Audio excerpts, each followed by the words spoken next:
Assalomu alaykum. Men Murodilla Shuhratbek. Toshkent davlat Sharqshunoslik universitetida 2-kurs talabasiman.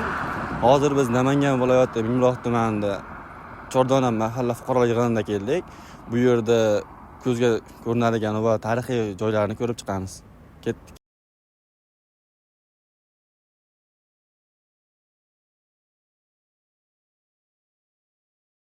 Biz hozir Namangan viloyati Mingbuloq tuman Chordona mahalla fuqarolar yig'inining Habibullo ustozni oldiga keldik. Bu yerda biz Chordona qishlog'ining kelib chiqishi, tarixi va o'zgarishlari va rivojlanishi haqida o'rganamiz. Chordona qishlog'i 200 yillik tarixga ega.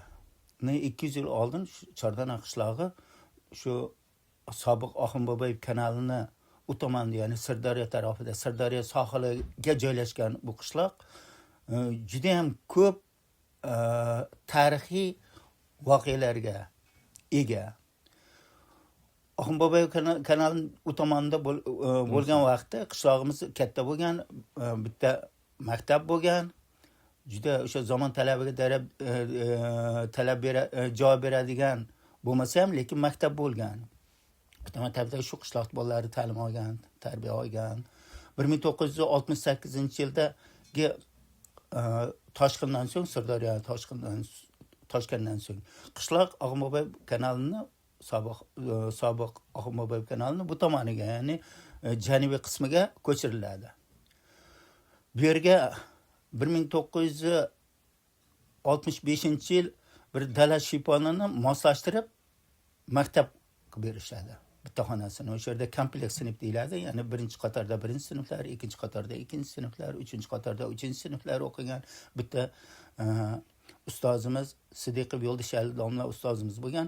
Shu domlamiz 3 ta sinfga bitta xonada dars o'tgan. 1967-yilda Qiziltol qishlog'idagi birinchi maktab bilan bu ikkinchi Chordona qishlog'idagi ikkinchi maktab birlashtirilgan 1967-yilda. Va alohida har sinfga alohida xonalar qilinganda, ana shu shiponni moslashtirilganda, maktabga moslashtirilib, ana shu shipon maktab bo'lgan.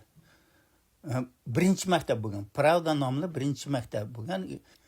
1987-yilda 360 o'rinli 2 qavatli maktab quriladi. Bu maktabga o'sha 1987-yil ko'chib chiqqanmiz.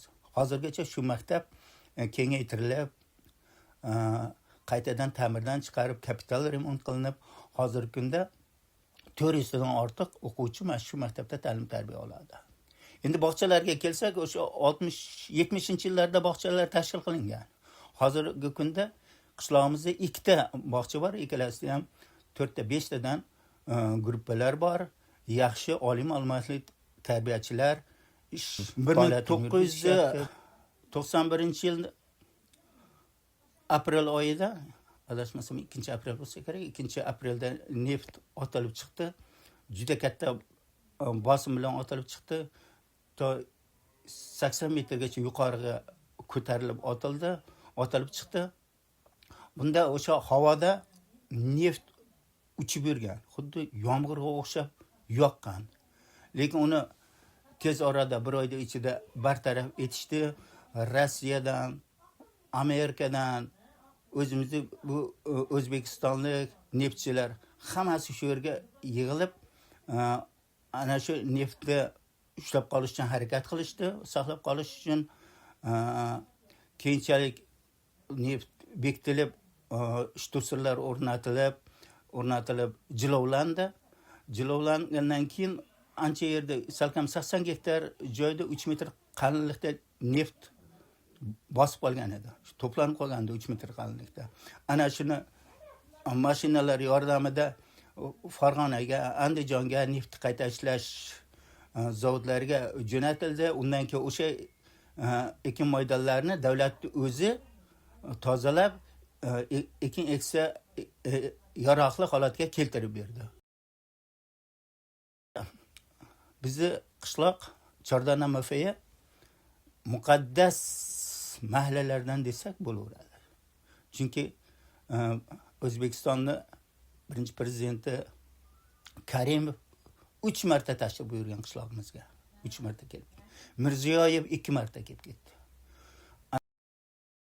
Biz Chordana mahalla fuqarolar yig'inining Qizitol mahallasiga yetib keldik. Bu yerda Kazimjon otamiz xonadonidan kelib, Qizitol mahallasining kelib chiqish tarixini so'raymiz va o'rganamiz. Qishlog'imiz avvallari 4 ta hudur sistemasidagi mahallalardan iborat bo'lib, 1970-yili qishloqni bosh plan asosida Omonovul, Tajovun mahallalariga ham ko'chirib kelib, qishlog'imiz tashkil bo'lgan. Qishlog'imizning asosiy negizi bu 1999-yillarga borib qadaladi. O'sha davrlarda qishlog'imizning chetidan Qorasuv zovuri o'tgan bo'lib, bu zovur asosan suvni Sirdaryodan olib, to Gurtepa qishlog'igacha bergan. Shu zovurlarning bo'yida qator tollar bo'lgan. Tollar Qo'qondan chiqqan karvon Andijonga borish kerak bo'lsa, qator tolda dam olamiz deb shu yer dam olish maskani bo'lgan. Bu qatortol sekin o'zgarib, bu Qiziltol qishlog'i nomini olgan qishlog'imiz. Assalomu alaykum. Biz hozir Adolat oyani xonadoniga keldik. Bu yerda Chordanani o'zgarishlari va rivojlanishi haqida suhbatlashamiz. Ushlab menga gapiraman. Assalomu alaykum. Mana men avvalo xursandman. Qishlog'imizda farzandlari shu poytaxtda o'qiyotganlaridan, yoshlarimizni harakati zo'rligidan, o'zi bizni bilasanmi, Chordana qishlog'imiz, Chordana mahallamiz Namangan viloyatini eng chekka hududi hisoblanadi. Lekin baribir bunday bir qarashda yoshlari ilmga chanqoq, tadbirkorlari bor, ishbilarmonlari bor. Bundan tashqari, masalan, nima deb tushuntirish qishlog'imizda juda ko'pchilik yoshlarimiz o'qigan. Endi o'zimizni tilimizda aytadigan bo'lsak, harbiy so'zi qo'shiladi. Mana 20-30 tadan ortiq yigitlarimiz Qarshida, Vohada yoki bo'lmasa Vodiyda, Toshkentda harbiy bo'lishib, ishlab kelishyapti, oilaviy yashashib, xizmat ko'rsatishyapti.